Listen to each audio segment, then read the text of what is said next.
In our everyday work schedule, we interact with clients, peers, vendors, and tradesmen, and all sorts of different people on a continuous basis for virtually every day we work, the entire day. And this communication is done in many ways, such as meetings, emails, phone calls, one-on-one conversations with your peers. You're passing somebody in the hallway and you chat for a minute, or you happen to be having a cup of coffee in the morning. So for this module, we are interested in any kind of verbal communication in which we do ourselves or we're witness to. And you'll be able to observe the nonverbal aspect of communication best in your meetings, your weekly staff meetings, your project meetings, as it kind of gives you an enhanced awareness of your fellow peers once you understand what nonverbal communication is. Then there are 8 separate categories of nonverbal communication, which we'll go ahead and discuss individually. Let's get this down. Okay, the ability to read facial expressions is an important part of understanding nonverbal communication. If you only listen to what a person says and ignores what the person's face is telling you, then you really only have half the story. Often words do not match actual emotions, and the face belies what a person is really feeling. And that's why so much we say, let's have some face time, so that we at least can see facially that what they're saying, so that we get a consistent view of it, not just the words, but everything. And facial expressions are responsible for a huge proportion of nonverbal communication. Consider how much information can be conveyed with just a simple smile or a frown. And the look on a person's face is often the first thing we see, even before we hear what they have to say. And while nonverbal communication and behavior can vary dramatically between cultures, we find that the facial expressions for happiness, sadness, different emotions are very similar throughout the world.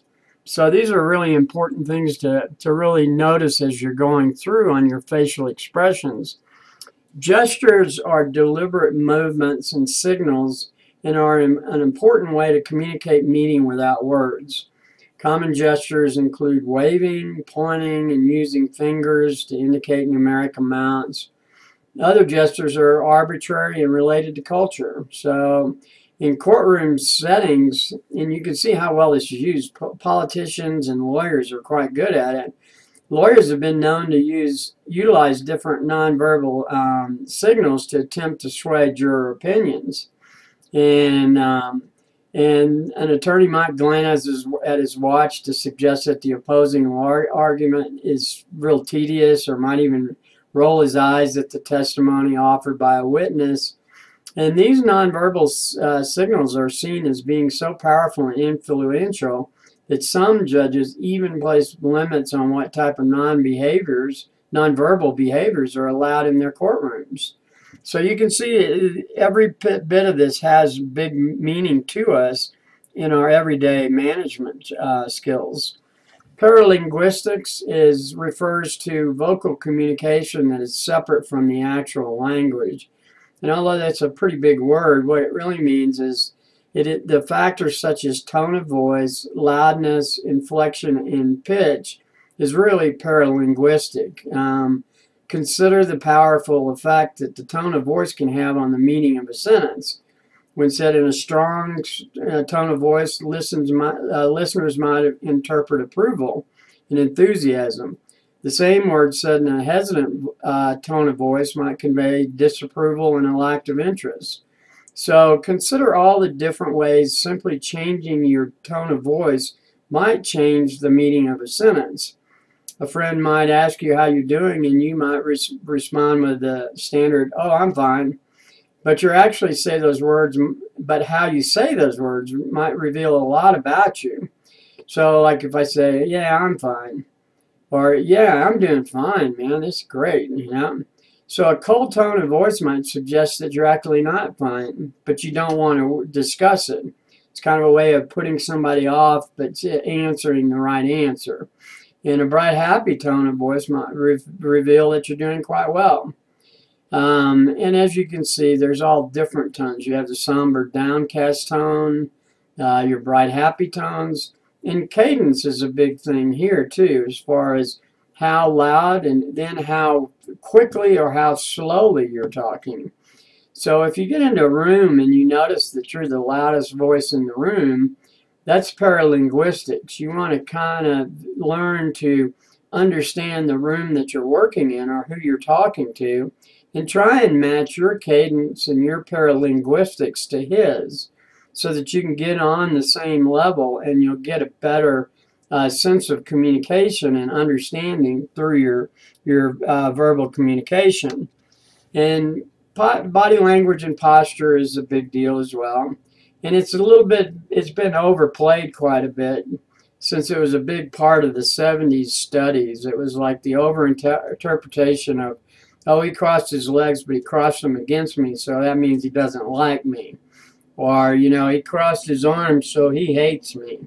But you need to be aware of them and do study them and really start looking at them for what they mean in the overall big picture.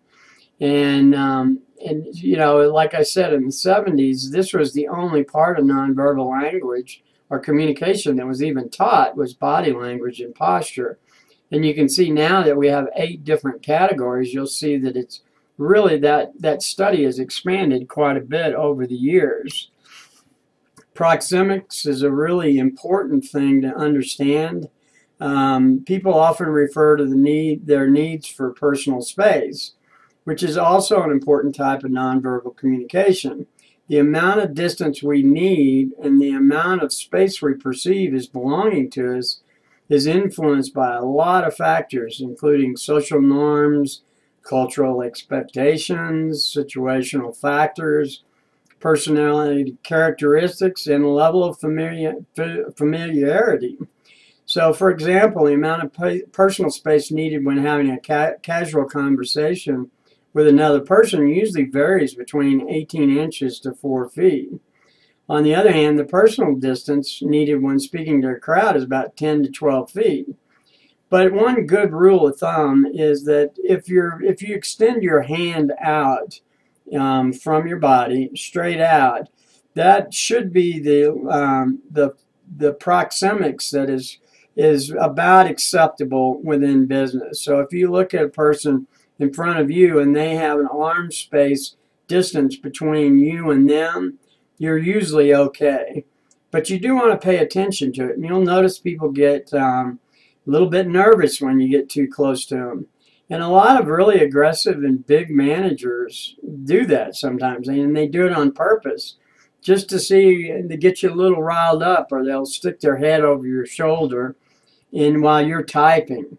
And that just drives me nuts, because it's like, oh, wait a minute, now I got to do this just right. So that's proxemics, and proxemics is a fairly easy science to master, but it's a very useful part of the science as well. So eye gaze is also important. The eyes play an important role in nonverbal communication, and such things as looking, staring, blinking can be important nonverbal behaviors. When people encounter things that they like, the rate of blinking increases and the pupils dilate. And looking at another person can indicate a range of emotions, including hostility, interest, and attraction. So just look at the eyes and see if they're telling you anything. People also use eye gaze as a means to determine if somebody's being honest. If you can't sit there and look them straight in the eye, people don't think you're being honest. And it's taken as a sign that a person is telling the truth. However, if we've been around enough politicians, we know they've learned how to do that. So you can pick up some other things from it. So you see that he's using it too much. You know, it's the old, I think thou doth protest too much. So you really want to watch somebody. If somebody's always trying to stare you down, that's a sign that he may have a real problem, and you need to find out what it is. And shifty eyes and an inability to maintain eye contact, on the other hand, is frequently seen as an indicator that somebody's lying or being deceptive. So, you know, these are all things that you're going to have to personally study and put them into your thought process on a daily basis until you get very, very good at picking up these different indicators as you're talking with people. And haptics is another part of nonverbal communication, and that's really the communication through touch. And that's really not something we do much in business. There's not a lot of room for us to be touching people when we're not, we're in a business environment. There's nothing beyond that. So, and you can use it if you touch a person on their shoulders, or, you know, as a means of, wow, you did a great job. That can have some meaning, and that's called haptics. But you do need to be careful when you're using it. And touch can be used to communicate affection, familiarity, sympathy, and other emotions. So it's also used as a way to communicate both status and power. And you'll see this a lot. Researchers have found that high status individuals tend to invade other people's personal space with greater frequency and intensity than lower status individuals. And sex differences also play a role in how people utilize touch to communicate meaning. And this is your typical thing. This is why you want to be real careful with haptics, because you may not, you know, the mere fact that you're going and you're leaning over the desk at your project administrator or a young project engineer who's a female, and you touch her on her shoulders and you're talking to her, that may be a little bit more than she's comfortable with. And you want to avoid that at all costs. And really, you know, when you see high status individuals that are invading your space, and I told you, as we talked about in proxemics, these guys will just come over and see if they can't make you nervous. You know, just be aware of it. And at that point, you, in your conversations, you have the ability to shut it down very easily, saying, I don't appreciate you're touching me this way, or whatever. So generally speaking, haptics is something you really want to avoid in business, and it doesn't have a real positive swing to it.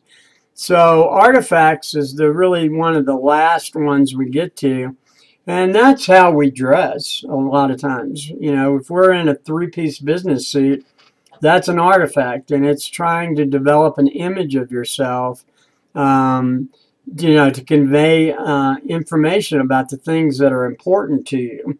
And uniforms transmit a lot of information about a person. A soldier dons fatigues. You know, police officers wear uniforms. Doctors wear their lab coats. And what you want to do with artifacts is use them properly. And it's really just having the dress set to where it matches what it is you're trying to accomplish in that one event or one meeting, or perhaps conversation.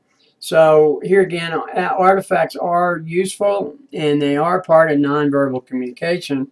So you should pay attention to those. And if you see a guy dressed up in blue jeans and a t-shirt, however, he's speaking like a PhD from Harvard, you know there's something going on there. And you want to kind of pay attention to it and see what is the real, what is really being communicated in this message, non-verbally as well as verbally. So those are the basic different categories of nonverbal communication. And as we move into the next part of it, we're going to be looking at that more often. So for this, you know, for this discussion board, the idea is for you guys to really look around you daily now and just start paying attention to all these different categories of things that you see, and how they have impact on other people, and how you could use them to your advantage in different circumstances to make you a better conversationalist as well as a better manager and leader. And, you know, a lot of this does lead to leadership qualities, because the leader is the one that actually can get all of these things right. So when he goes and speaks a message, it's communicated in the way it needs to be communicated. And it doesn't have inside there. So that's really what we wanted to do in video chapter 2. And as you study these different aspects of body language, you should begin to pay attention in your everyday work world, as we were just saying. The assignment for this module will be related to how often you see the various aspects of nonverbal communication, as well as the meaning of such reflections being made by people through their body language. So it's really quite helpful for you to start studying yourself as to how many gestures you make in a given meeting, or how proxemics may have an impact to you and your fellow employers, or employees. So you just use it and start playing with it, and you can kind of play your proxemics by getting too close to somebody. You'll notice it real quick. So, and then you can kind of figure out what is the right space for the right type of environment.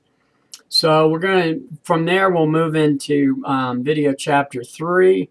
So let's go ahead and close out 2 right now, and we'll just move on to the next one.